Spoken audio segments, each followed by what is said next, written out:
Esselamu Aleyküm değerli izleyicilerimiz. Nebilerin İzine programına hoş geldiniz. İnşallah bu programda bu hafta vahiy konuşacağız. Vahyin geliş sebeplerini konuşacağız hocamızla. Hocam hoş geldiniz. Hoş bulduk. Hocam öncelikle vahiy nedir? Yani vahiy açıklayabilir misiniz? Vahiy yani tarif olarak sözlükte süratli bir şekilde böyle anından yetişen bilgi, ulaşan bilgi demektir. Evet.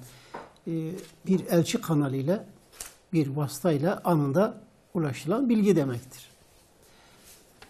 Ama istilahi olarak, yani şer'i manada Allah-u Teala'nın kullarına bildirmek istediği emir ve yasaklarını, kendisine nasıl ibadet edileceğini, nasıl inanılacağını, talimatlarını bir melek vasıtasıyla dilediği kullarına, peygamberlere göndererek onlar vasıtasıyla insanlara tebliğ etme üzere gönderilen bir bilgi akışıdır. Bir peygamber ile Allah-u Teala arasında melek vasıtasıyla veyahut doğrudan Allah Celle Celaluhu ile peygamberler arasında yani gelen bir bilgi akışıdır. Yani bir bilgilendirme yolu, bir yöntemidir. Allah-u Teala bu şekilde bilgileri kullarına ulaşmak üzere peygamberlere vahiy olarak göndermiş. Peygamberler de bu bilgileri insanlara tebliğ etmişlerdir. Evet. Hocam genel olarak vahiy kaç kısım ayırabiliriz? Kur'an-ı Kerim'de bu hususta vahiy konusu çok geniş anlatılıyor. Yani vahiy genelde bizim anladığımız tarzda sadece peygamberlere, yani bu Allah-u Teala'nın insanlar arasında yani olması gereken bir nizamın, bir sistemin işlevi için gönderen bilgiler peygamberlere gelen bilgilerdir. Ama bazen Allah-u Teala bir kuluna, tek bir kuluna da vahiy gönderir. Bazen bir hayvana vahiy gönderir. Bazen Allah-u Teala yere, göğe, yani cansız bildiğimiz, ruhsuz bildiğimiz şeylere de Allah-u Teala vahiy gönderir.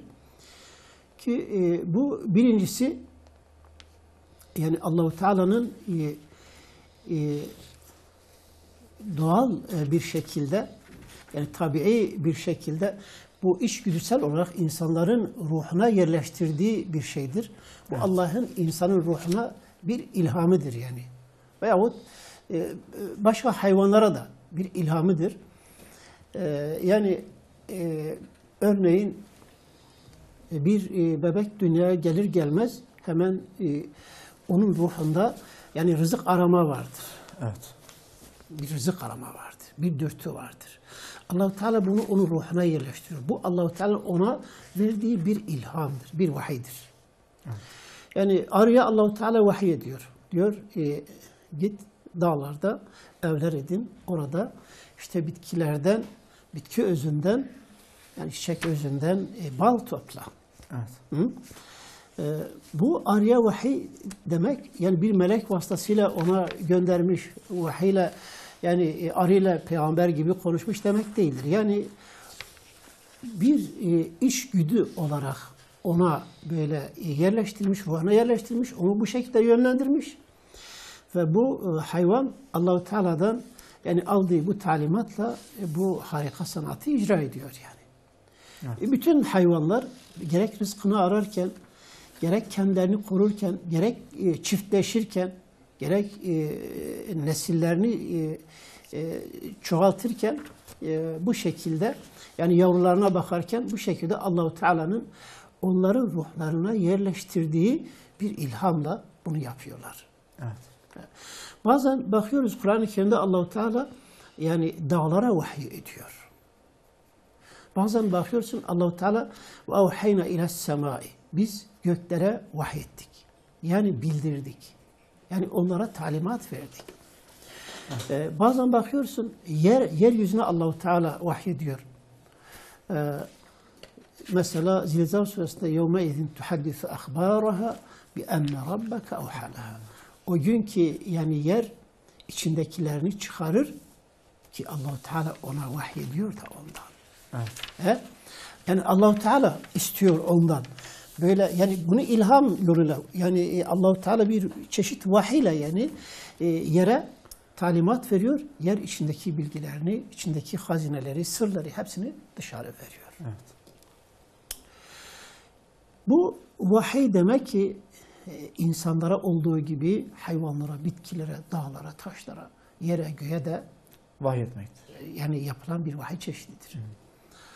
Bazen de Allahu Teala yani peygamberler dışında insanlara da ferdi olarak vahiy eder. İkinci kısımda. Mesela Hazreti Meryem'e vahiy etmesi. Hazreti İsa'nın annesi Hazreti Meryem'e ve avhayna ila Meryem'e. Biz Meryem'e vahiy ettik diyor. Meryem peygamber değildir. Ve avhayna ila ümmi Musa. Biz Musa'nın annesine vahiy ettik diyor. Hazreti Musa'nın annesi peygamber değildir. فَاِذَا خِفْتِ عَلَيْهِ فَارْدِعِيهِ فَاِذَا خِفْتِ عَلَيْهِ فَالْقِهِ فِي الْيَمِ. Yani onu korkma, endişe duyma. Hazreti Musa'nın annesi onun hakkında endişe ediyor ki Firavun İsrailoğullarından doğan yeni çocuklar hepsini katlediyordu. Evet. Hazreti Musa'nın annesi onu doğurunca o da endişeleniyor. Firavun'un askerleri şimdi gelip çocuğumu katledecekler. Onun hakkında endişeleniyor. Allah-u Teala hemen bir vahiy gönderiyor ona. Yani bir ilham ediyor ona. Onun kalbine böyle bir yönlendirmede bulunuyor Allah-u Teala. Diyor onun hakkında endişe ediyorsan korkma diyor. Onu emzir. Sonra onu bir sandığa koy. Sonra onu Nil Vadisi'ne bırak. Evet. Korkma diyor. Biz onu tekrar geri sana döndüreceğiz. Ve sonra biz onu peygamberlerden kılacağız diyor Allah-u Teala. Evet. Ve Hazreti Musa annesi Allah-u Teala'dan işte gelen böyle bir ilhamla bir anne çocuğunu nasıl böyle alır denize atar. Ama Allah-u Teala ona yani vahyettiği bu tarzdan ettiği bir vahiyle sükunet veriyor, güven veriyor. Hem de bildiriyor ki biz ileride onu peygamberlerden kılacağız. Ve Hazreti Musa annesi onu emredikten sonra alıyor bir sandığa, bir sepete koyuyor ve Nil denizine bırakıyor yani. Nihayet o olay ayrı, uzundur. Yani Hazreti Musa nihayet tekrar gidiyor, Firavun'un adamların elinden dönüyor, nihayet annesine geliyor.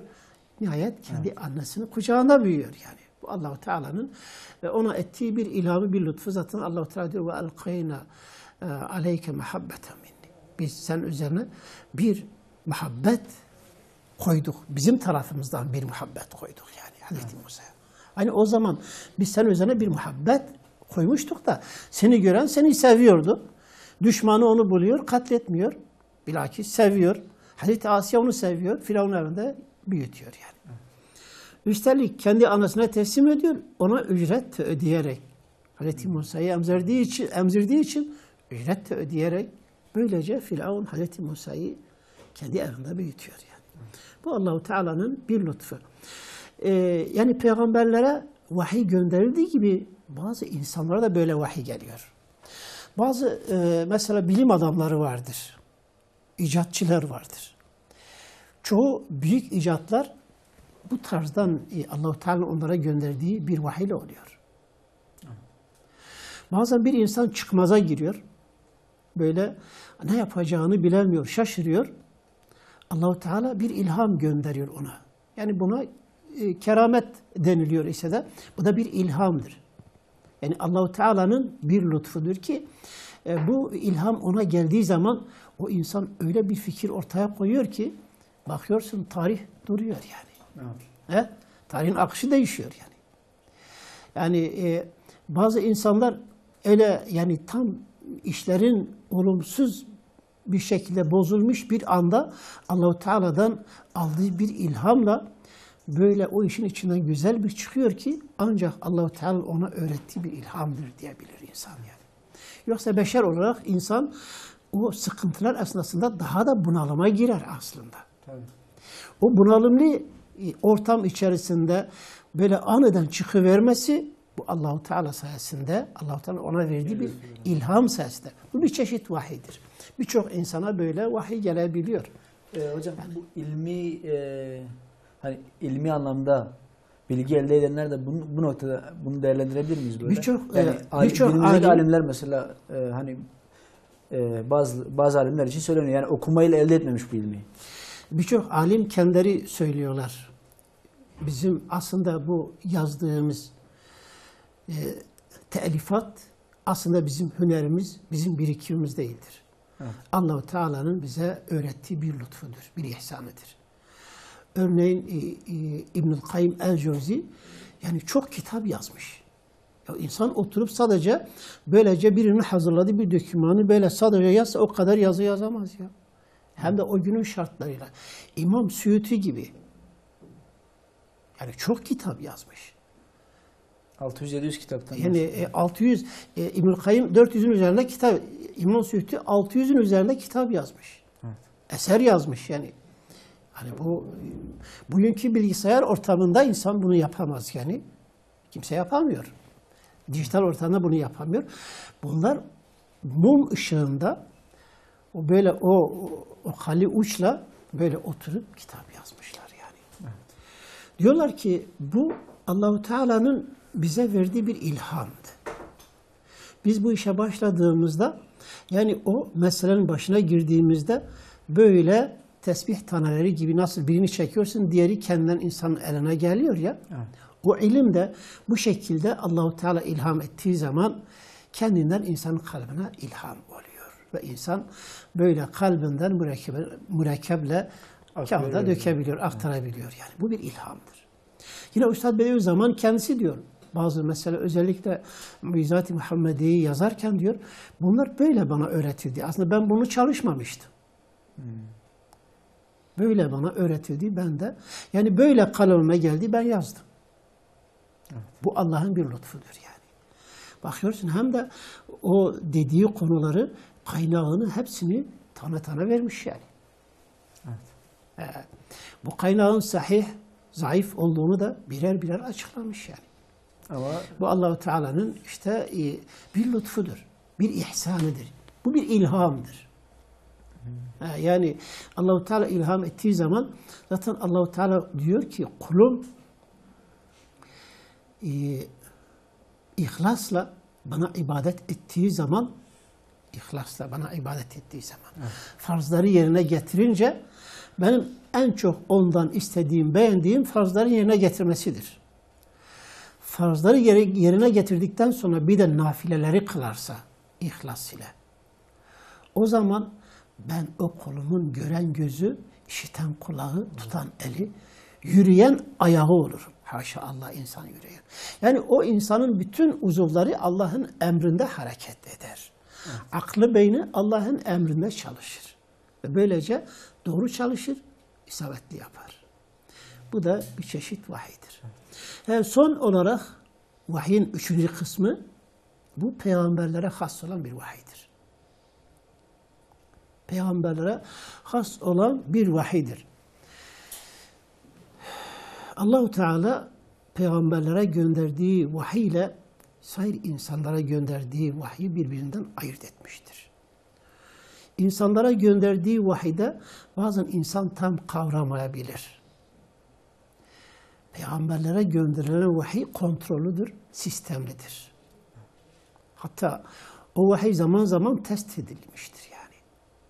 Ki Kur'an-ı Kerim indiriliyor, Allah Resulü Aleyhisselatü Vesselam'a bir vahiydir. Kitaplara da yazılıyor, değil mi? Sayfalara yazılıyor. Evet. Ama Cebrail Aleyhisselam zaman zaman geliyor, yine test ediyor. Birlikte okuyorlar, müzakere ediyorlar. Bir eksiği var mı? Tamamen hifzetmiş mi? Tamamen kalbine koymuş mu Allah'ın peygamberi? Yani ezberi, hifzi tamam mı değil mi? Bir de testten geçirmiş yani. Ki Peygamberimiz Aleyhisselatü Vesselam buyurur. Her Ramazan ayında Cebrail Aleyhisselam gelir, benimle oturur.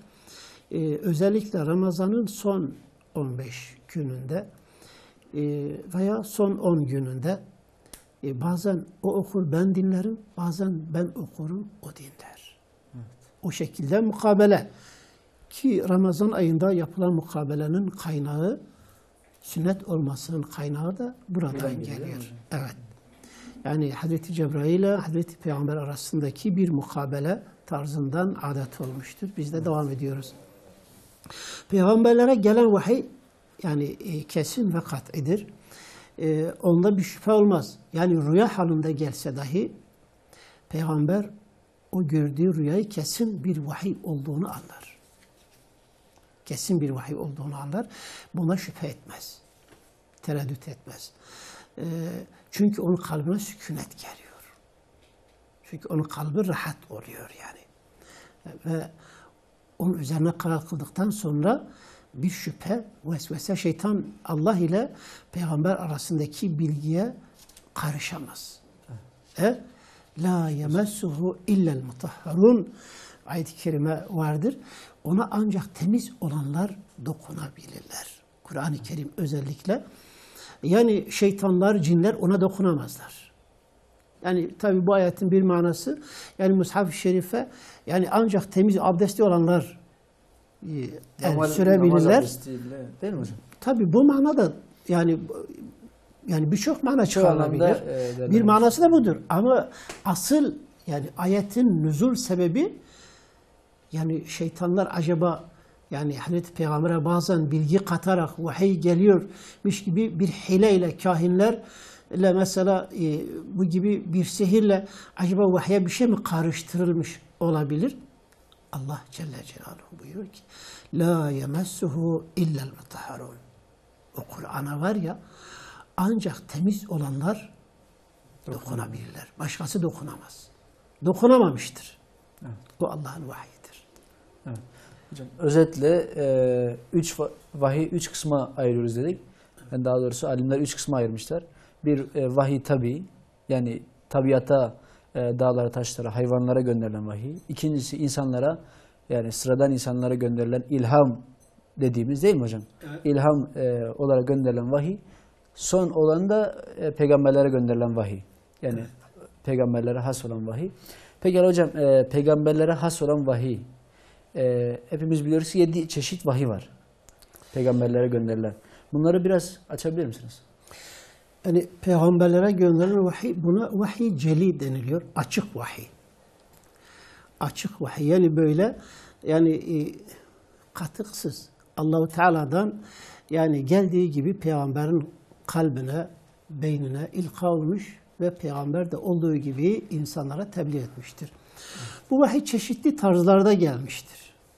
Yani Peygamber Aleyhisselatü Vesselam'a gelen vahiy veya diğer peygamberlere gelen vahiy böyle alimler bunu veyahut muhaddisler ki Peygamber Aleyhisselatü Vesselam'ın hadislerinden çıkarım yaparak bunu 7 kısma ayırmışlar.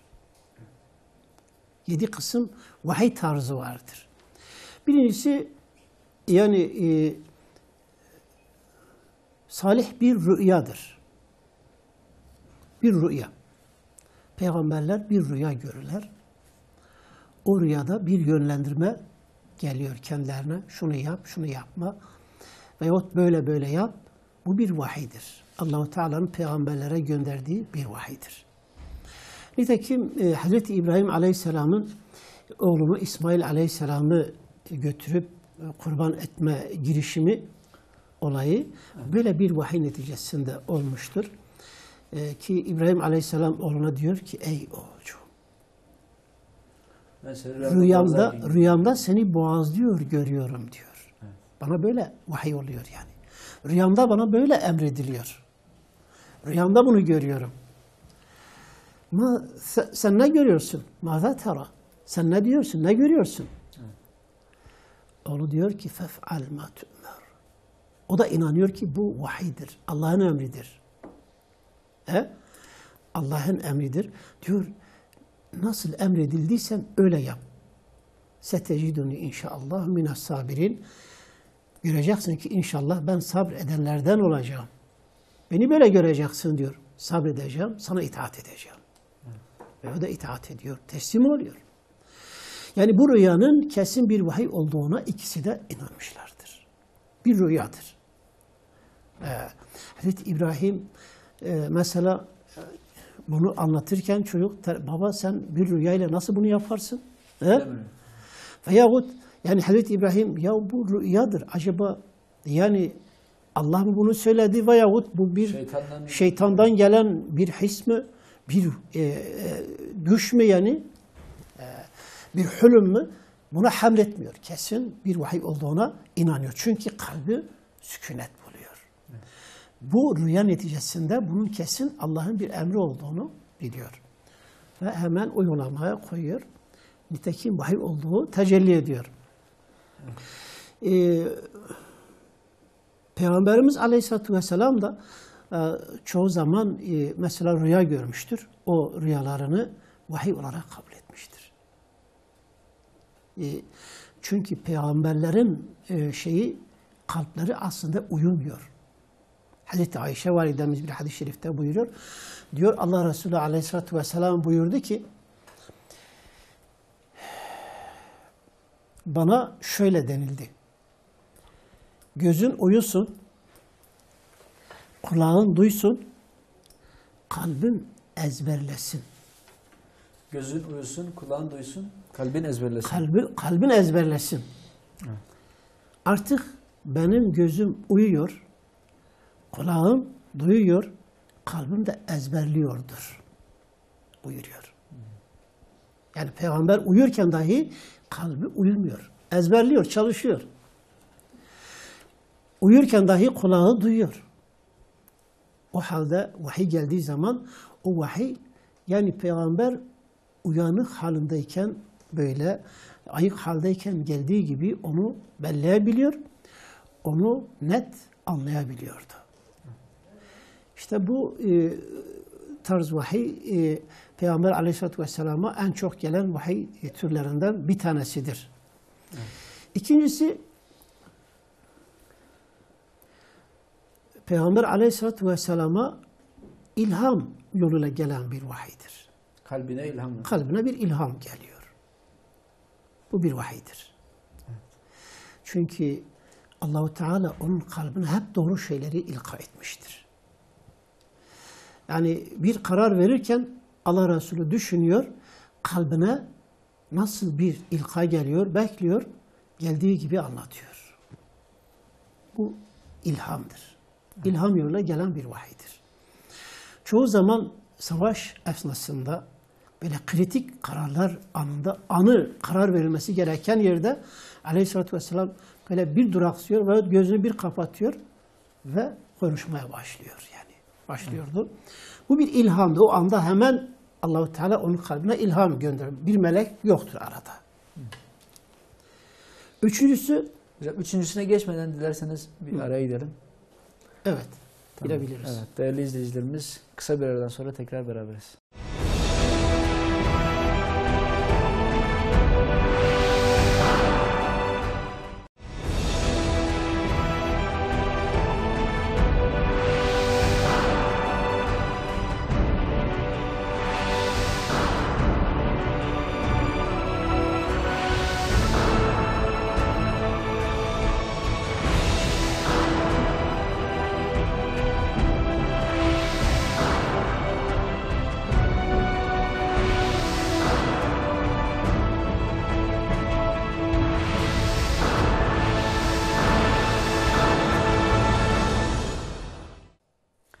Evet değerli izleyicilerimiz tekrar beraberiz.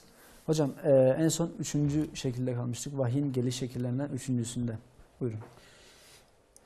Vahyin 3. tarzı yani geliş tarzı vahiy meleği Cebrail Aleyhisselam'ın bir insan tarzında gelip Hazreti Peygamberle oturması, sohbet etmesi, Allah'ın emirlerini bu şekilde ona iletmesidir. Evet. Bu vahyin en tatlı şeklidir. En rahatı, en sevimlisidir yani. Evet. Bu en çok da bu olmuş sanki değil mi hocam? Yani Peygamber Efendimiz hayatında... Yok bu fazla olmamış. Öyle mi? He, fazla olmamış. Yani çoğunlukla böyle müjdeli şeyler gelince bu tarzdan olmuş yani. Genelde bir sahabenin suretine gelmiş. Yani çoğunlukla Dihyetül Kelbi denilen bir sahabi vardı. Dihye bin Halife. Evet. Onun suretinde gelirdi yani. Mesela bir defasında Allah Resulü Aleyhisselatü Vesselam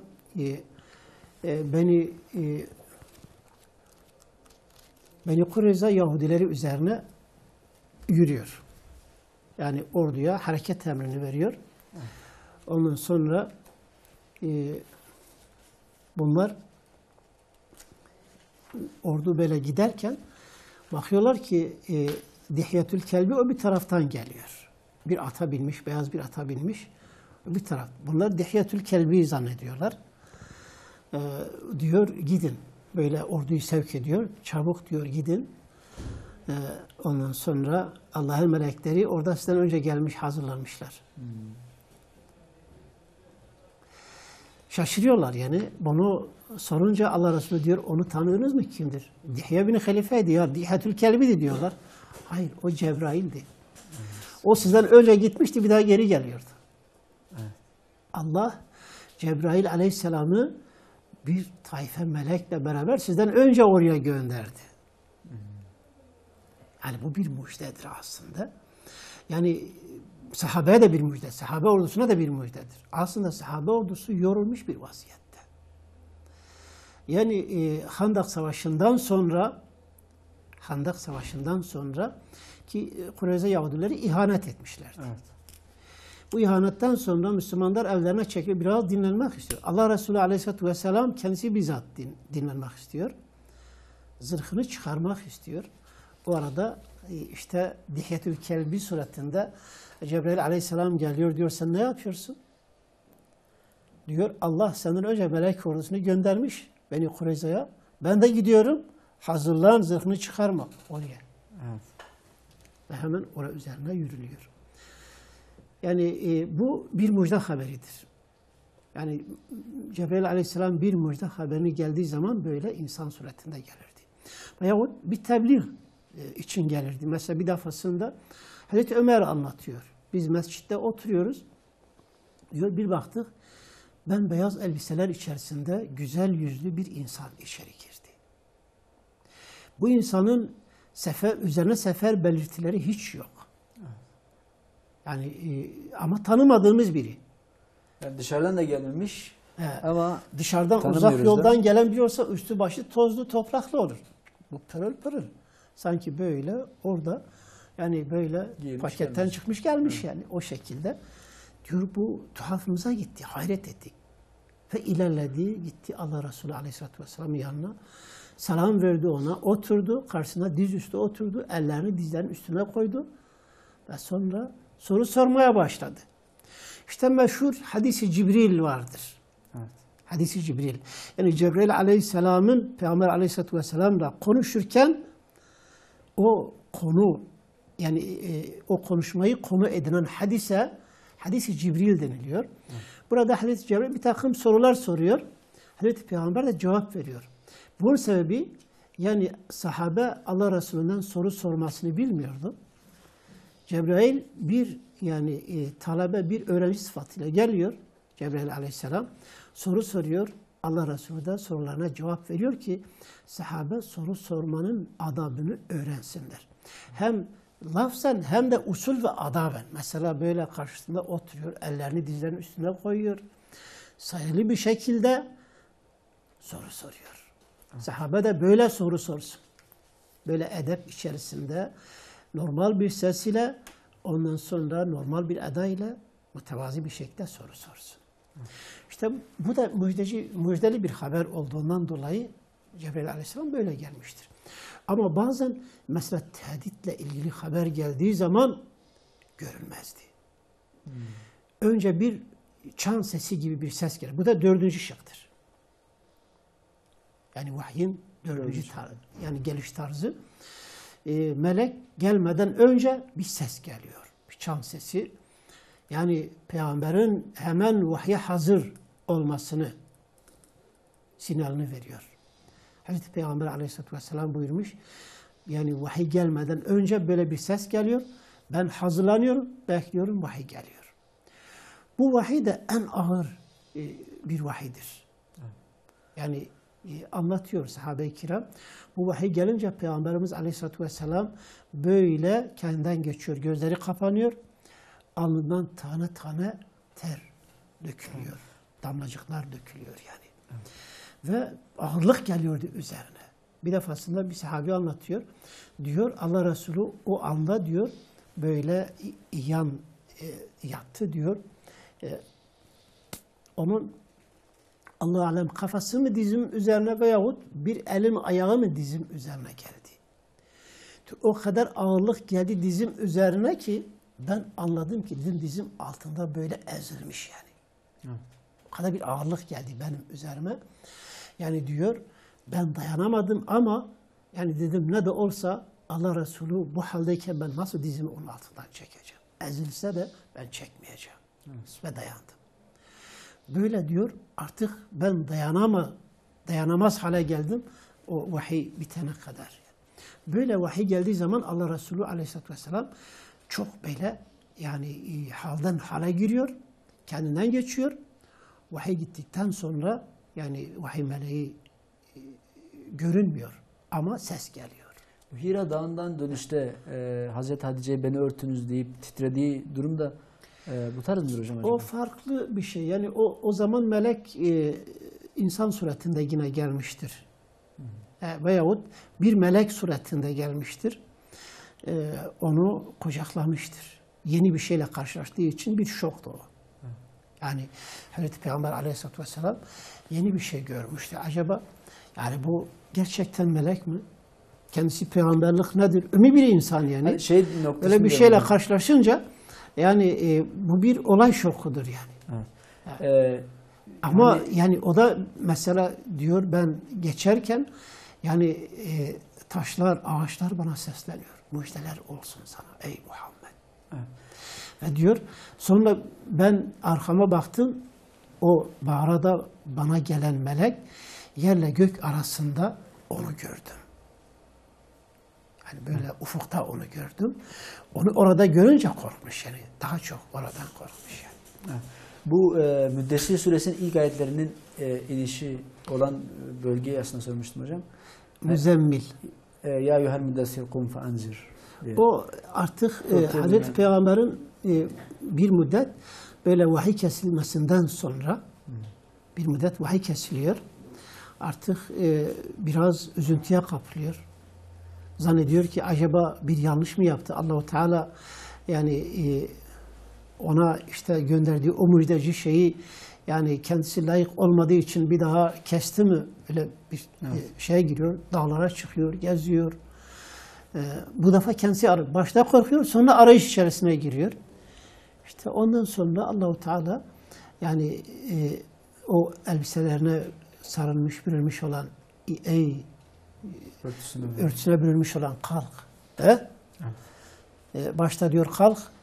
Kumil leyle illa kıyla. Gece namazını kıl. İbadete başla. Önce ibadete başla. Ama Müddessir suresinde artık inzara başla. Uyarmaya başla. Tebliğe başla. O daha sonra gelen bir vahiy tarzıdır yani. Yani Hira'dan hemen sonra gelen bir vahiy değildir. Tebliğe başlaması gerektiği anda o vahiy geliyor. Kum ve enzir. Kalk ve uyar. Artık tebliğ et. Bu işte yani bu gelen vahiy özellikle yani müjdeci haberler olduğu zaman Nisa suresinde yani vahiy meleği görünürdü çoğunlukla. Evet. Görünürdü. Veyahut Allah-u Teala bazen bu da vahyin bir tarzıdır. Biz anlatacağız. Yani melek de arada olmadan sesleniyor yani. Yani bir de arada hiç melek bulunmaksızın Allah-u Teala direkt Peygamber Aleyhisselatü Vesselam'a seslenmiş yani. Evet. Mesela Tuva Vadisi'nde Hazreti Musa da bu şekilde seslenmiştir. Yani Allah-u Teala mesela Hazreti Musa Tuva Vadisi'nde diyor baktım ki bir ağaçtan ses geldi diyor. Vadinin o bir tarafında bir ağaçtan ses geldi. Ben sen Rabbinim ey Musa dedi. Senin Rabbinim diyor dedi. Evet. Kalk dedi ona da. Nedir o senin elinde dedi. Fi asaya. O benim asamdır dedi. etevekkev aleyha ve uşu biha ganemi ve liye fiyâ me'âribul uhra dedi. Bu benim asamdır. Buna öyle yaslanıyorum. Koyunlarım için onunla yaprak döküyorum.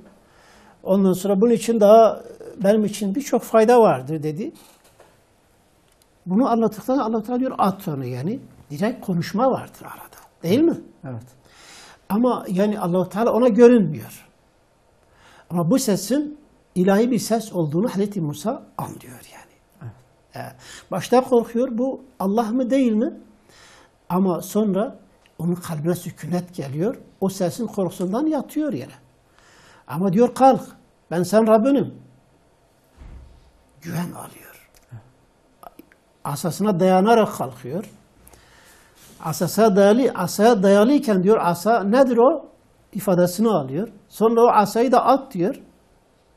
Yalnız başına ayakta dur. Asayla ayakta durma. Hiçbir de dayanma hiçbir yere. Güvenme. Yavaş yavaş güven veriyor. Evet, tamam. Ayağa kaldırıyor, eğitiyor. Sonra Firavun'un karşısına gönderiyor. Evet. Evet. Yani Allah-u Teala peygamberlerin önce böyle yani güçlendirmiş, beslemiş.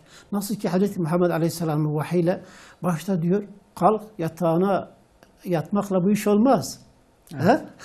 Yetiştirir onu yani onları peygamberler. Kalk diyor. Ondan sonra diyor gece namazını kıl. Kumil leyle illa kalila. Gecenin bir azı müstesna kıyamda kıl. Ol yani. Namaz kıl. Veyahut gecenin yarısını veyahut ondan az veya çok azaltarak kıl. Yani mutlaka gece namazını kıl. Evet. Yani böyle bir eğitimden geçirdikten sonra onu önce arındırıyor, sonra vazife veriyor. Onu o hale kıvama getirdikten sonra Allah-u Teala vazife veriyor.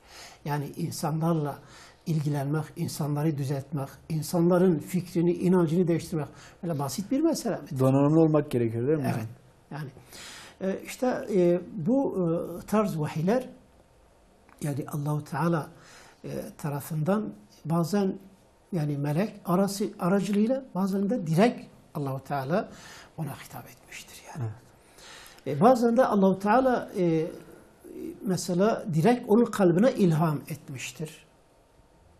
Yani sözlü değil de böyle ilham olarak onun kalbine ilha etmiştir. Evet. Bazen de Allah-u Teala Cebrail Aleyhisselam'ı melek suretinde göndermiştir ona. Evet. Asli suretinde mi? Asli suretinde. Yani Kur'an-ı Kerim'de Necm suresinde geçiyor. Yani yerle gök arasını dolduracak tarzda bir büyüklükte bir cisim sahibi olarak bir melek görünüyor ona. Evet. Rivayetlere göre Allah Resulü Aleyhisselatü Vesselam 2 defa Cebrail Aleyhisselam'ı bu asli şekilde görmüştür. 2 defa görmüştür. Bu tarzda en son çeşidi 7. tarzı da yani perde aracı arada olmaksızın doğrudan karşı karşıya Allah-u Teala'dan Hazreti Peygamber'in vahiy almasıdır. Bu sadece ona has bir vahiydir. Sadece hiçbir peygamber yani sadece Peygamber Efendimiz'e evet. Onun dışında hiçbir peygamber bu vahye mazhar olmamıştır.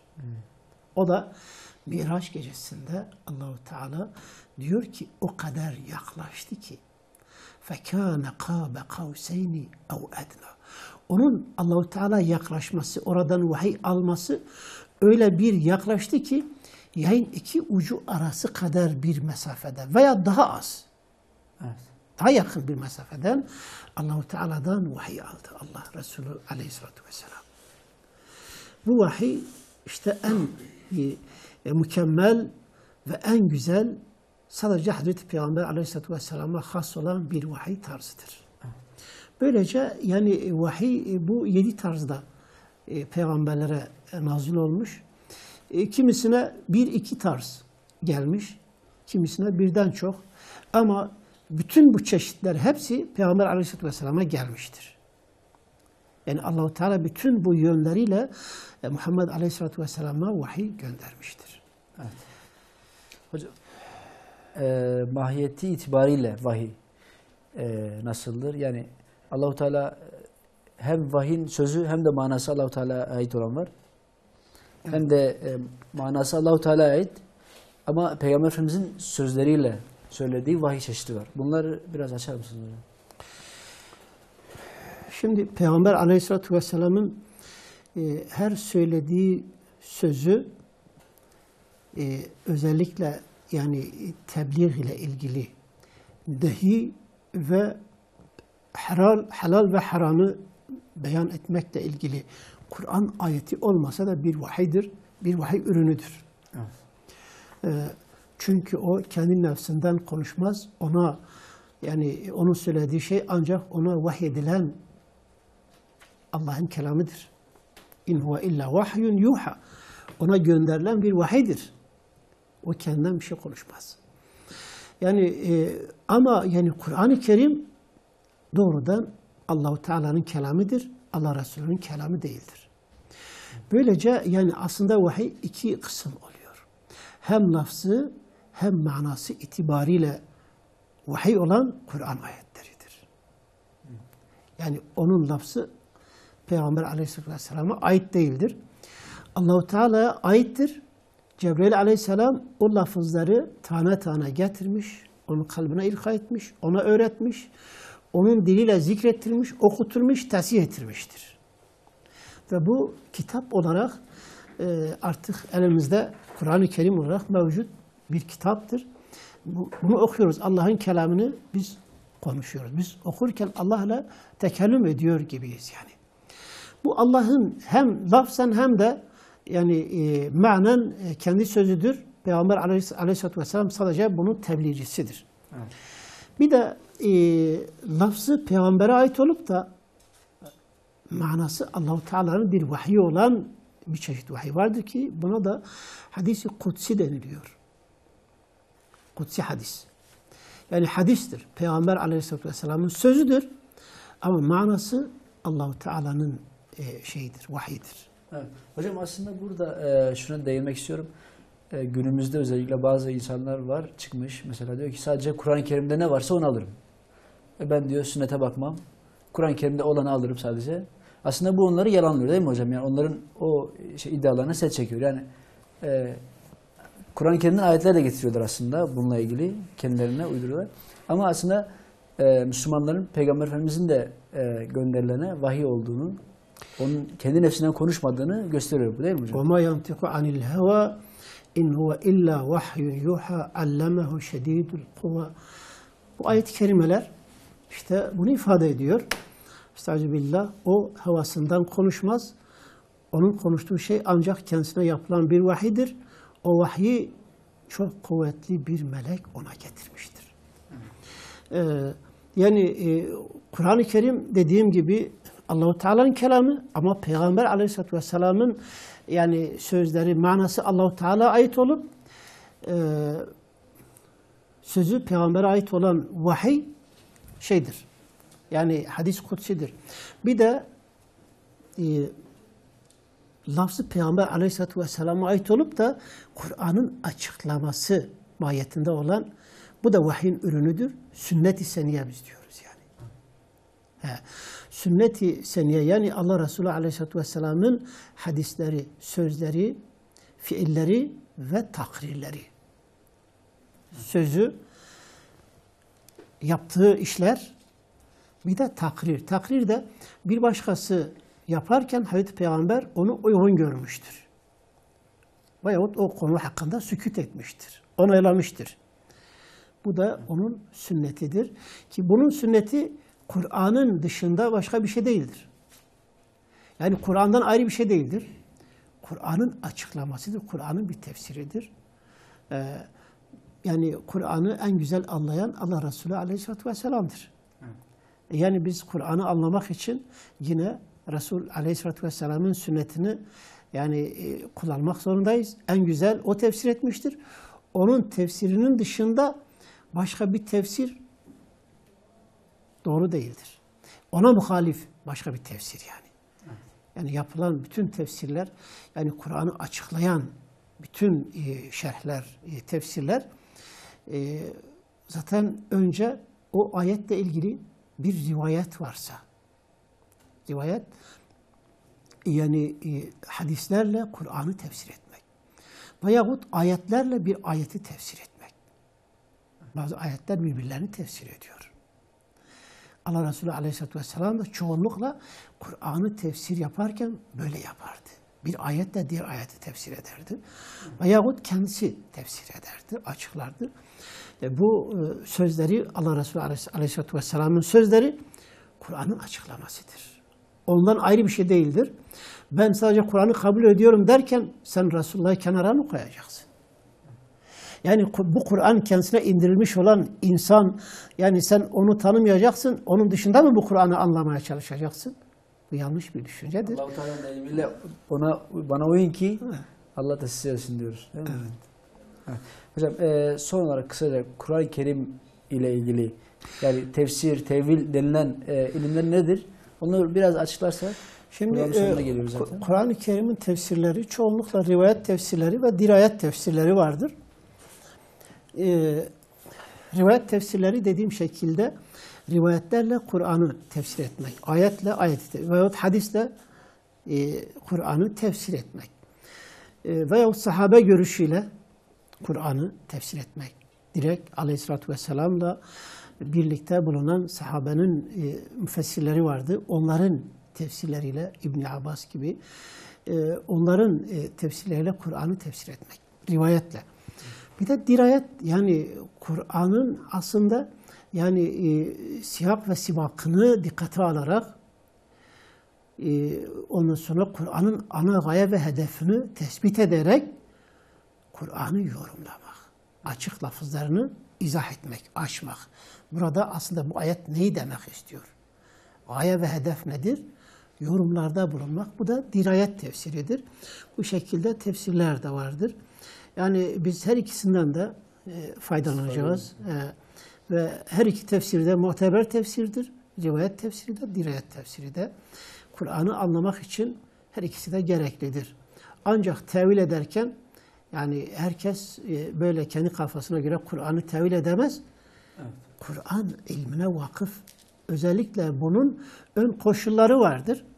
Yani bir Kur'an ayetini tefsir edebilmek için bir takım ilimler gereklidir. O ilimler, o altyapı mevcut ise insan Kur'an'ı tefsir edebilir. Yani gelişi güzel herkes kendi kafasına göre Kur'an'ı yorumlayamaz, açıklayamaz. Evet. Evet. Hocam çok teşekkür ederiz. Allah razı olsun. Programımızın sonuna geldik. Evet değerli izleyicilerimiz, bu hafta da programımızın sonuna geldik. Gelecek hafta aynı saatte buluşmak dileğiyle. Allah'a emanet olun. Selamun Aleyküm ve Rahmetullahi ve Berekatuhu.